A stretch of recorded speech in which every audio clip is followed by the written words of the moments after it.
প্রয়াত প্রাক্তন প্রধানমন্ত্রী ডক্টর মনমোহন সিং উনি পরলোক গমন করায় সারা দেশ জুড়ে জাতীয় কংগ্রেসের পক্ষ থেকে 7 দিন ব্যাপী শোক জ্ঞাপন করা এবং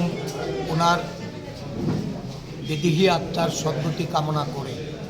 রাজ্যে রাজ্যে ভারতবর্ষের প্রতিটি জেলায় জাতীয় কংগ্রেস শোক সভার আয়োজন করার আমাদের যে নির্দেশ, এই নির্দেশ মোতাবেক আজকে বিভিন্ন জেলায় আমরা গত 7 দিন ব্যাপী আমাদের এই শোকসভার কর্মসূচি আমরা সংগঠিত করে আজকে প্রদেশ কংগ্রেসের পক্ষ থেকে আমাদের শোকসভা আমরা আহ্বান করেছি। যে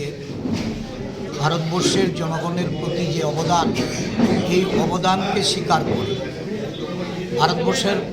অর্থনীতিতে যে ব্যাপক পরিবর্তন ওনার সময়কালে, উনি অর্থমন্ত্রী থাকার সময় বা উনি প্রধানমন্ত্রী থাকার সময় উদার অর্থনীতির যে দ্বার খুলে দিয়েছেন, ভারতবর্ষের গরিব অংশের মানুষ থেকে শুরু করে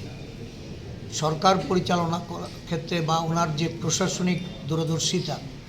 ভারতবর্ষের উন্নতি প্রগতিতে বিশ্বের একটা অর্থনৈতিক চরম বিপর্যয়ের সময়েও ভারতবর্ষকে অর্থনৈতিকভাবে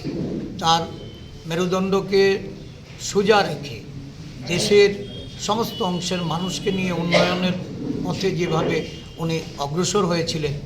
এটা স্মরণ করে আমরা আজকে ওনার এই স্মরণ সভায় ওনাকে আমরা শ্রদ্ধা